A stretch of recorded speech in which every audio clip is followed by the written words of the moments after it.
Greeting. There are two things that people commonly call marriage in this world, and I want to explain to you the difference between those two things.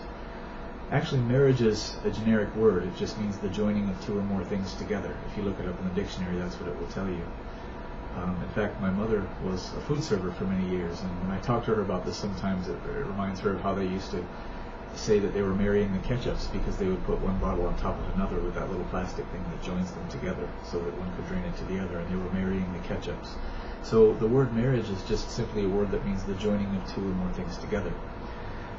There are two things that are commonly called marriage in this world, and the reason that people get confused is because these two things very often happen simultaneously, and so people think that they're one and the same, but they're not.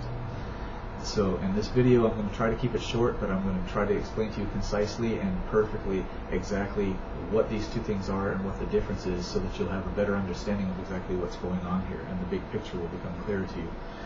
The first thing that's called marriage is a covenant that was ordained by God in the beginning.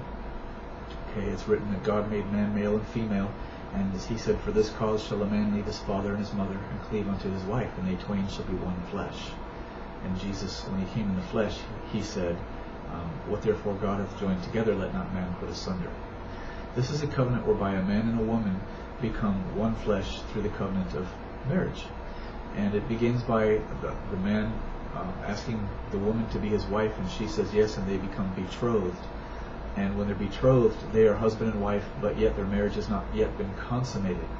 It has not been finalized until the day of the wedding. Okay? And on the day of the wedding, on the wedding night, the bridegroom takes his bride into the wedding chamber, and if he finds her to have kept herself the way that she promised to keep herself, then he takes her to be his wife. They consummate their marriage. They go into the bed and they have sexual communion, and they consummate their marriage, and they are one flesh. Okay, and when two become one, there's nothing that can separate that except when one of them dies, because they're one flesh. Okay, they're not one spirit. Okay, so it's not a spiritual thing where if one of them decides to go a different way, or if one of them decides to become a Christian if they weren't already Christians or whatever, that has nothing to do with it. It's flesh, not spirit. They become one flesh. Their flesh is joined together in a way that cannot be separated except by the physical death of one of them. Okay. That's why Jesus said, "Whosoever putteth away his wife and marrieth another committeth adultery. And whosoever marrieth her that is put away from her husband doth commit adultery." Okay? Now, if during the betrothal period of that marriage, sometime between the time when they are betrothed and their wedding night, if the bride is found to have been unfaithful to her husband, having sexual communion with some other man besides her husband, then at that time on that wedding night, the bridegroom has the right to put his bride away. He has the right to give her a writing of divorcement and put her away, and she may go be another man's wife, and he may seek another wife for himself. This is written in Deuteronomy chapter 24, verses 1 through 4, and also in the 19th chapter of Matthew. It's also referred to in the 5th chapter of Matthew. This is the only provision for divorce in the Bible. Okay, it is called fornication. It's written once in Matthew 5:32 and once in Matthew 19:9, and it is discussed in Deuteronomy 24, 1 through 4. And it is a time when the bridegroom is taking his bride into the wedding chamber on the wedding night, and he discovers that she is not a virgin, that she has not kept herself faithful to him. He has the right at that time, and only on that night, to give her a writing of divorcement and put her away, and she may go and be another man's wife. If he takes her to be his wife on that wedding night, whether she has been a virgin or not, if he decides to take her as his wife and keep her without giving her a writing of divorcement, then they become one flesh. And what God hath joined together, let not man put asunder. Okay, that's what the scripture says. That's the covenant that is called marriage. Now, there's another thing in the world that is called marriage commonly as well, and it is not a covenant, it is a contract. It is a contract whereby two people, regardless of their gender, and a state, which is a corporation called the state of Arizona or the state of Minnesota or the state of Arkansas or whatever state you belong to. It is a contract, a legal contract between two people and the state. It's a three-party contract that you enter into unknowingly, because the conditions of it are undisclosed to you, and you enter into it whereby you make yourself a party with the state. It's a three-party contract which makes the state the principal party in the contract, which means that the state has jurisdiction and ownership over you, your spouse, your children, your finances, your house, all the fruit of your marriage, everything that pertains to your marriage. Okay, this is why I have an epistle on the Sword of the Valiant website that talks about marriage licenses. Do not get a marriage license. You don't need a marriage license. You don't need it to have a legal marriage. Your marriage can be legally recognized in any court in this country without a marriage license. All you need is a marriage certificate signed by you, your spouse, and 2 witnesses. Keep it in your family Bible. That's all you need. If anybody wants to know if you're legally married, all you have to do is show them that marriage certificate. It's legal. Have it notarized if you like. Okay, it's a legal document. You don't need a marriage license. If you're thinking of getting married, do not get a marriage license. A marriage license, the combination of the marriage license and the birth certificate is what gives CPS, and technically illegal, unlawful organization, the right to come in your house and take your children when they don't feel that you're raising them right. Okay, the reason that CPS can come in your house and take your children is because you have a marriage license and a birth certificate for the child, which means that the child belongs to the state, it is a ward of the state, and you are the custodian of the child, not the parent. Okay, so don't get a marriage license. If you're thinking about getting married, that's wonderful. Don't get a marriage license. You don't need one. But anyway, I digress from that. These are the 2 things that are commonly called marriage in the world. Pardon me.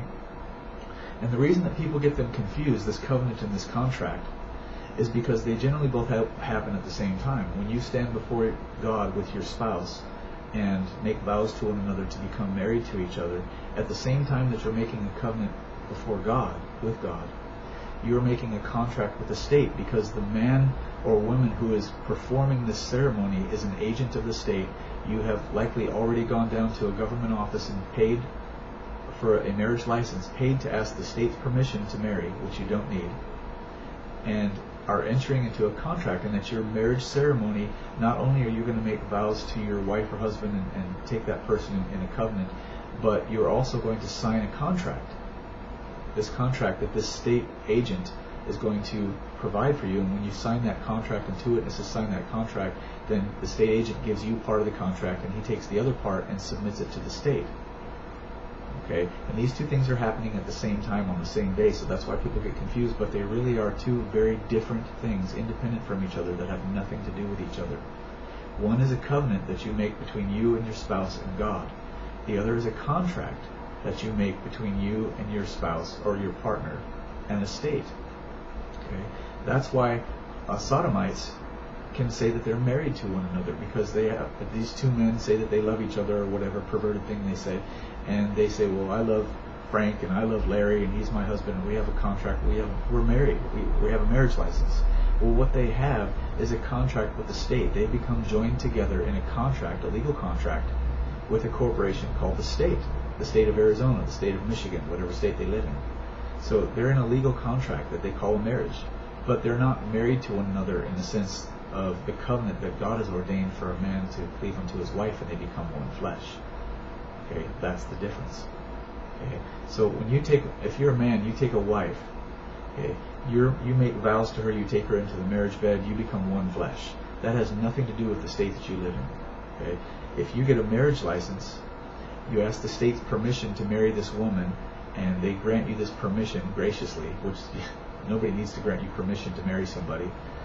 And then you sign this contract. You enter into a 3-party contract with the state. So you not only have a covenant with your wife before God, whereby you become one flesh with her for the rest of your life, but you have a contract with the state, and now the state is the principal party in that contract, the chief stockholder, you might say. And whenever anything happens in your marriage whereby somebody needs to make a decision, guess who's going to make that decision? The state. Because they are the principal party, they are the owners thereof, they own your property, they own your house, they own your children, they own you, because you signed the marriage contract, the marriage license. See? So it's a legal contract. That's why when you get divorced, your wife or your husband can take you to court, and a judge can tell you, you have to pay this person so much every month, or you get to keep this child for this much time, and you get to keep this child for that much time. They get to tell you what goes where, and who goes to what, and where your children go. Why? Because the children and the money and the house and everything belongs to them. That's under their jurisdiction, because you signed it away, you gave them permission.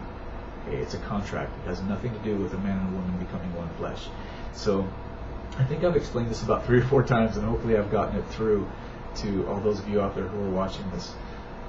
there's a very important difference between what we call marriage as a covenant that God ordains between a man and a woman, and a contract whereby two people become in a legal contract with the state, and the state becomes the principal party in that contract. The state makes itself the principal party in that contract. If you have a marriage license and you're married to your wife and you're Christians and you're hearing this, you're saying, Brother Clinton, what would you advise me to do? If you contact the Attorney General of your state and you tell him you tricked me into a contract without giving me the terms of that contract and that's fraud and I want you to rescind it, they won't even answer you. So the only thing that I can recommend to you is just divorce. And when I say that, I'm not saying divorce your wife. I'm saying divorce you and your wife from the state that you have that contract with. Just file for divorce, and neither one of you contest it. No community property, no anything like that, and just get your marriage from the state terminated, and that way the state is out of your affairs. Okay, that's the only thing I recommend. And if you don't want to do that, you don't have to. And if you're not worried about it, and you'll never go to court, and you'll never have the state interceding with your children, that's fine, and you have nothing to worry about really. And if you're a Christian, you really should never have to be concerned about that anyway. But that's the reality of it. That's what's happened. For those of you, again, who are thinking about getting married, don't get a marriage license. You don't need a marriage license. You don't need the state's permission to take a wife or to marry your husband. You don't need to pay them. You don't need their permission. You don't need to enter into a contract with them to do that. All you need to do is go on your computer or go to a place where documents are printed up and get a marriage certificate. Not a marriage license, a marriage certificate. And have a man of God there at your wedding, not a state 501c3 preacher, but a man of God, or anybody you choose, just to be there, and just tell you and your wife. I'm speaking to you as if you're a man. You and your wife, you and your bride, be there before at least two witnesses. Make vows to her. She makes vows to you. The witnesses see it. You sign the certificate. Your wife signs the certificate. These two witnesses sign the certificate. You take it to a notary, have it notarized. That is your marriage certificate. It is legal evidence that you are married in any court in the land. It's legal evidence for your bride to go to DMV if she wants and have her name changed. It's legal. It's right, and it's the only thing that you need to prove to anybody in this land that you're married. You don't need a marriage license. Okay? So these are the two things that I wanted to explain to you. I've already been talking for almost 15 minutes, so I'm going to digress. I'm here for you if you have any questions.